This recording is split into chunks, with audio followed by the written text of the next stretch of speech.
So, we're now shifting to the RWB story, I guess? Yes. So, this is now just giving a sense of one solution. How does this become real? So the first thing is, this is just the central basin. We've overlapped it with Maharashtra. So there are 10 central basin circles. In each one you can see numbers there. That's the number of corporates mapped there. So if you're in a circle there, you know who else is there with you. I mean, you know how many others are there with you. And that becomes very clear. And as that changes, as more people join, you get to see that. And total corporations mapped across the circles here are 45. The second is, every solution will be mapped. And so the solutions are relevant in all 10. It started in 6, and there's work to kind of start it in the other 4, right? And again, these circles don't represent the be-all and end-all. We're talking to people who say, I want to sponsor another circle because I'm working there. And so it can add, and it could be Paani Foundation that says, you know, I'm interested, you don't have a circle, and I want to do that. Or HCL Foundation, you know, Shantanu's here, and he's looking at places where they are critical investors. And so circles can be added. Now, we have also a requirement for circles to get added. We need commitment there. But the beauty of the circles model is everywhere you see a circle, there is commitment. That's the promise of the circle. If you join, you know there is someone already supercharging something there already. And the goal is to add more, but there are 10, and rejuvenation of water bodies is relevant in all 10. So, what is it all about? So it starts with silted up water bodies. You see the picture of that temple in the background, and then you rejuvenate it, and that's what it looks like. And again, that's just what the technology does. That's one of the data points of the technology imagery that shows you that it's the same place. What was it before? What's it after? Right? But what is it all about is it takes silted up water bodies, stressed water bodies, and it works with farmer communities around it. And again, that's mapped by the satellites. You get a sense for each of these water bodies. Is there true agricultural need? Right? And that allows you to kind of prioritize where you can do some of this. Is there siltation? Is there true agricultural need? Of course, in the urban settings, you will not have farms as your stakeholder. It's an easier model, therefore, to pick wherever there's siltation to work. And HCL Foundation and HCL Tech has done a lot of that in Noida and those areas as well. And there has to be a metric for everybody to participate that understands how this is measured, what's the benefit, what's the cost. The metric here for rejuvenation of water bodies is a module, 10,000 cubic meters. You get to see the benefits, 10 million liters on the capture side, 5 to 10 million liters on the demand side, farm and farm livelihoods, 25 to 30 lakhs per water body. Right? These are all data that's scientifically proven and collected. Here's the cost for donors, 3 to 5 lakhs. The community puts in 14 to 16. There are government schemes in some places that will invest all of that so that both community and donors have to put in less. And that's the intelligence that allows everyone to decide, is this something for me? And then it also looks at the small and marginal farmers who are being benefited, gets data from them so you understand what's changed. So this farmer, 3 acres, they've reduced their irrigation frequency by 30%, their yield of crops has gone up by 15, fertilizers has gone down by 50, and her income has gone up by 35%. And so that kind of information is part of the design of how the codified solution executes. Here's the tech-enabled process. This process I'm going to show you is the same process for every solution. It will all go through the same 4 stages. The first stage is finalizing communities, and it typically is the donor who decides, here's where I'm interested, and that's called engagement scope. It's defined differently for different solutions, but it will always be there. Every solution will start with engagement scope. The donor says, I'm interested to do it here. Every solution then starts with community confirmation, whatever that confirmation needs to be. In this case, is, are you willing to take the silt? Are you willing to co-invest?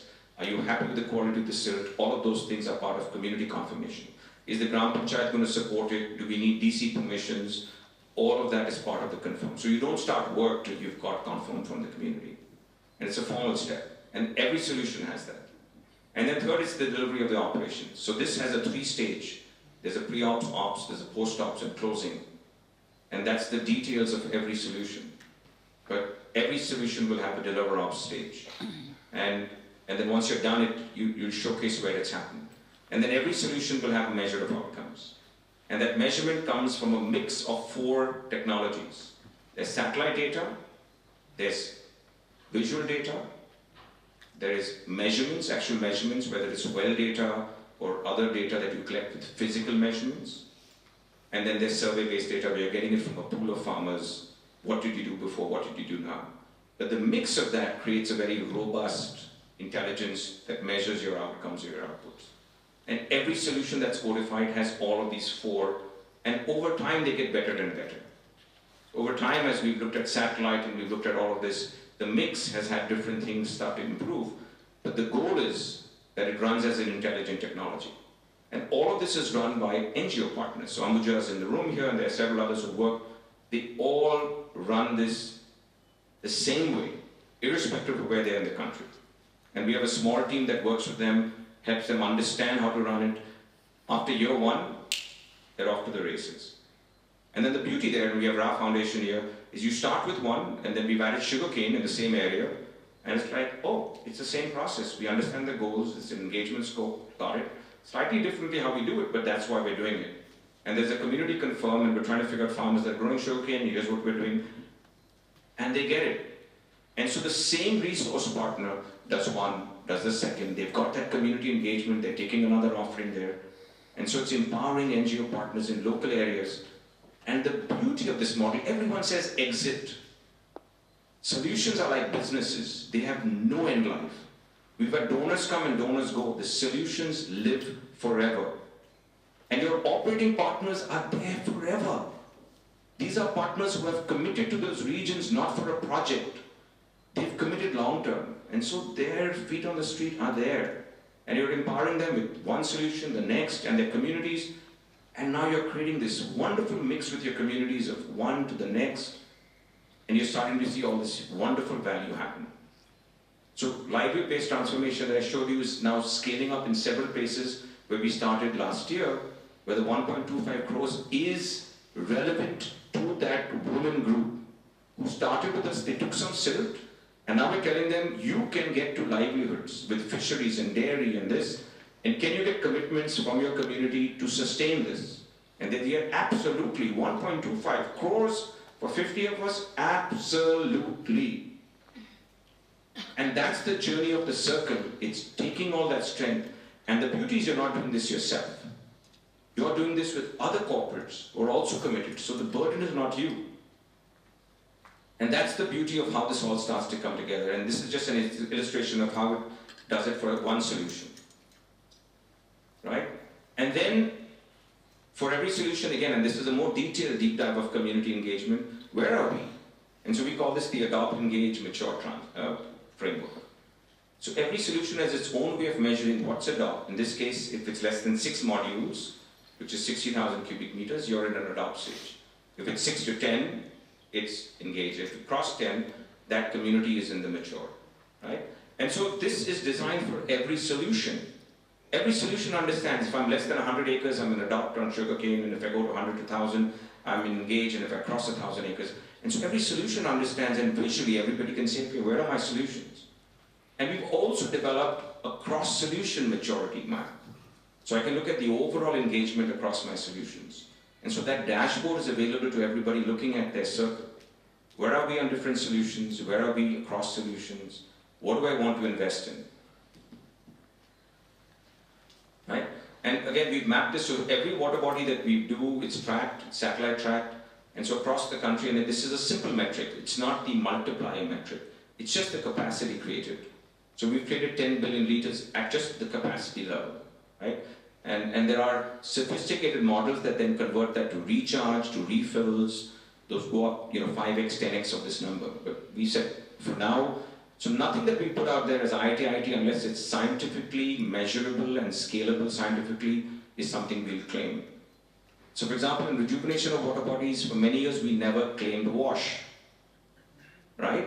Because we weren't measuring it. And then this year we started in some of our communities to claim wash, because it's measured based on well levels, because that water is wash water. It's accessible water of better quality that directly impacts women. And we've started to see phenomenal wash metrics. But we never claimed it, not because we didn't know it existed, but because we weren't scientifically measuring it. But now we can scientifically measure well data. We can scientifically measure irrigation data to understand whether water is being saved. We can scientifically measure fertilizer reduction data. And when I say scientific, it's one of those 4 areas. It's either satellite, it is either visual evidence, it is measurement data. So for example, for our water, it's how many irrigations did you do, how many irrigations are you doing now? And it starts to give us a way to kind of estimate the savings from the farmer side. Okay, so that's really it. And I really welcome you all to be part of this. Like I said, we look at ourselves as bridge builders, enablers. We are happy that the technology exists. We've talked to many of you of how you can not just be part of it, we want you to shape this with us. And so that's the invitation, and I really welcome the conversations today to make that real. Back to you.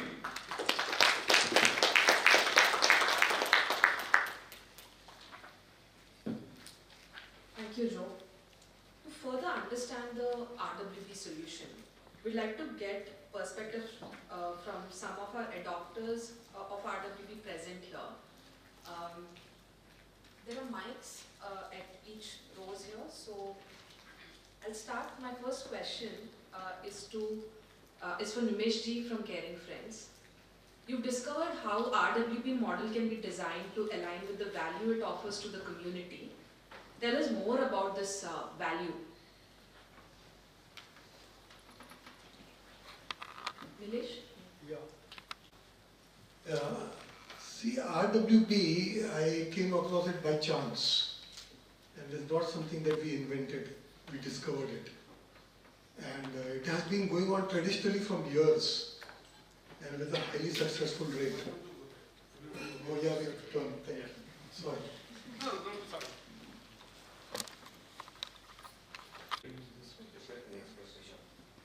So it was just by chance that I came across RWP, and being a businessman, I could see the ROI first, you know. And when I go to the villages, and many of the slides you saw here, one thing which was missing was the drudgery of the women. In fact, 2 years back when we had a meeting at IIM Bangalore and once in Mumbai, I had kept a pot of 15 liters of water, which the woman carries, and asked the participant to carry it from here till the end of the room there. And this is the AC room, carpeted, we have shoes. Now imagine this being done in 40 degrees temperature, with no proper footwear, no proper road. So that is beyond monetizing, you know, we cannot monetize this. And my friend here, Satya and Lipi, they are very close to this drudgery, and they have seen thousands of women doing this day in, day out. Because in India, men don't fetch water, come what may. It is the job of the women and children. So many children are pulled out of the school to fetch water.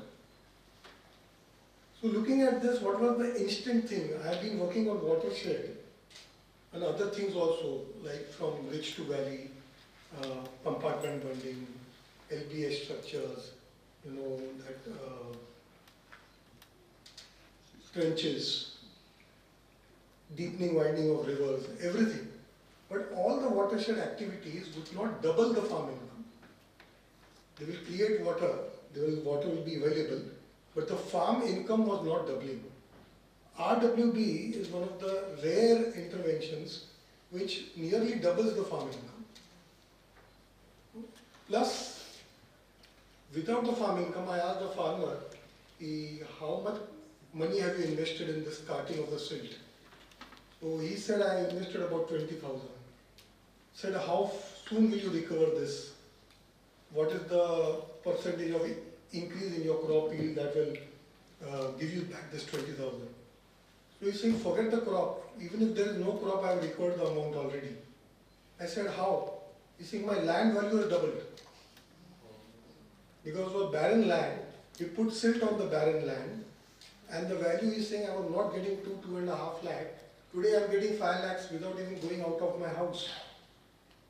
So here in India, people say that every day 2,000 farmers are leaving farming, which I don't know how true it is. if that was true, we would not have vegetables in our market. So there is something missing there. So this also increases the land in the agriculture, because the barren land is also put to use.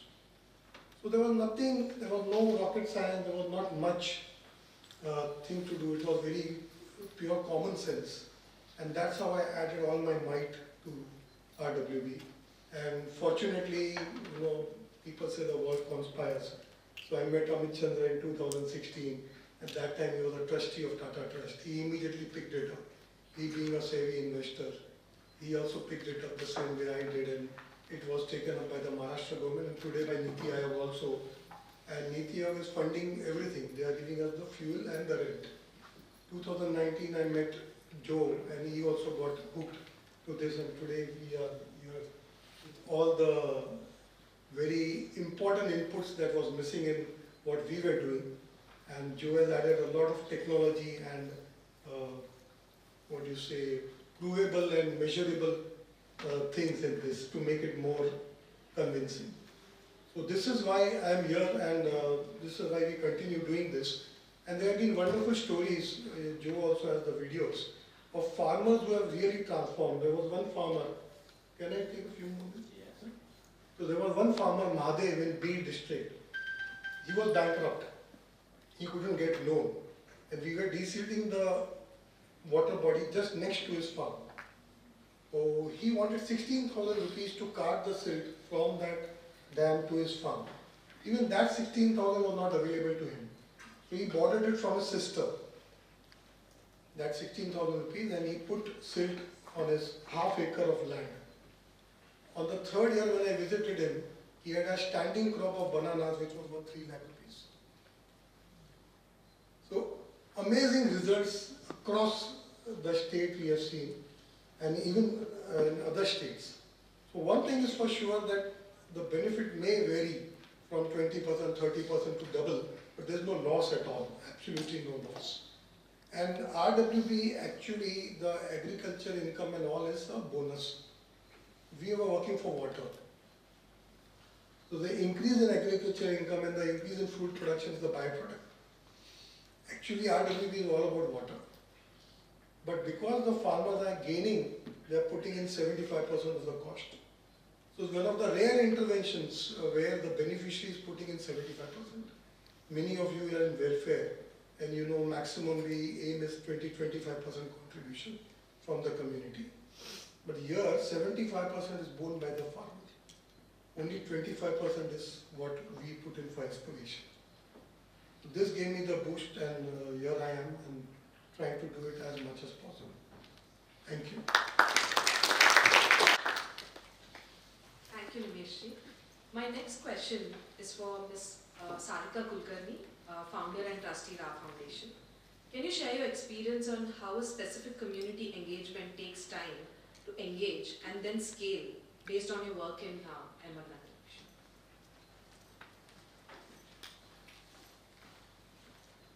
Thank you so much, Mayuri, Joe, and Karthik, and great insights, Nimesh Bhai. And I was actually the historical context gave me a lot of value, because I can now talk about what is happening today and how we are doing it. And as Mayuri said, community engagement, of course, it's a very long and tedious process. It's 2 words, but it takes a very long time. And once we get the coordinates from GIS coordinates, because it's all about Ahmednagar or Ahilya now, where we are expanding this program of RWB Rejuvenation. I'll stick to Ahilya story. Once we get the GIS coordinates from IIT-IIT, our job really begins, our tasks really begin. The first step, of course, is massive exercise in stakeholder mapping and engagement, identifying who are the people who will get positively impacted by this water body, and importantly, who are the people who can really impact your journey. Because there are lots of people who are very critical for the progress of this RWB rejuvenation exercise, and identifying and engaging them is very critical. They are also the same people who can really facilitate further conversations. So they become very critical and key stakeholders for everything that we are doing in those RWBs. So identifying them is very important, and of course engaging with the Gram Panchayat, engaging with the Sarpanch and other critical government stakeholders is also very, very important. The next step is really to ground truthing. Ground truthing again involves a lot of work, which involves historical perspective, historical data on the RWB, the quality of silt, the amount of silt that can come out, how much effort is needed, and who are the farmers who are mapped to this or who are interested, potential farmers. And as Nimesh Bhai gave the data on 75% contribution comes from the farmers. Sometimes if the farms are very far away, it can actually go to as much as 125 also. 75 is absolutely the bang on average because we did our estimates also. And it is like between 50 to almost 125 in some of the cases if the farms are far off. So identifying these farmers and convincing them of for picking up the silt, the quality of silt of course plays a big role.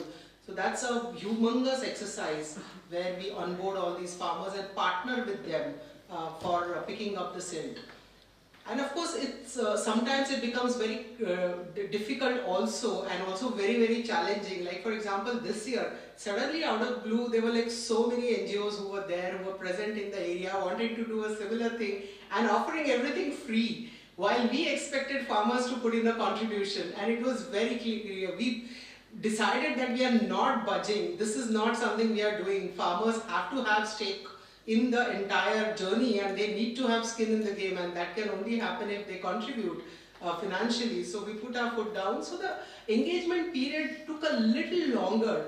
And of course the critical part is the demonstration effect, because once they see that your intent, positive intent, that really creates a humongous, that triggers a ripple effect and creates all-round enthusiasm not only for your organization but importantly for the entire concept of RWB, that becomes very critical. So identify, so importantly what we also do is if we want to work across 10 RWBs, identify one where we can create that demonstration effect, and once that happens, journey becomes very smooth. And of course it's easier said than done, it's a long process, requires a lot of patience on our part, lot of transparency, then trust building with the different stakeholders, and I think immense skills on identifying stakeholders and mapping them and engaging them.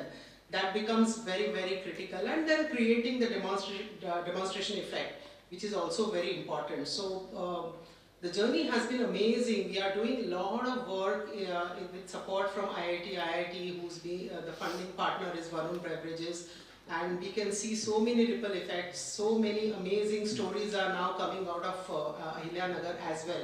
And this is beginning. We started work last year and this is the second year, and we are only scaling up the operations in Ahilya. So I'm very excited to share more stories like Mahadev's story as Nimesh Bhai narrated in the coming years as we meet together. Collective action has an immense power and we can already see that happening. And thank you so much, Joe, for making us part of this journey, and thank you so much.